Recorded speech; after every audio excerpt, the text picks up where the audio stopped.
جب بحری جہاز کے کیپٹن کو سمندر میں ڈوبے 2 بچے ملے تو کیا ہوا؟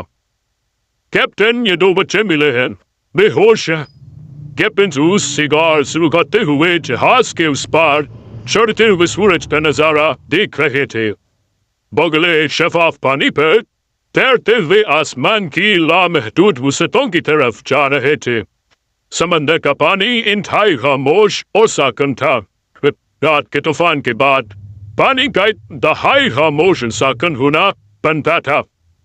کیپٹن زو نے ابھی کش لگایا ہی تھا کہ اس کے چہرے ٹٹ اور مٹ 2 بچوں کو اٹھائے وہاں آ گئے۔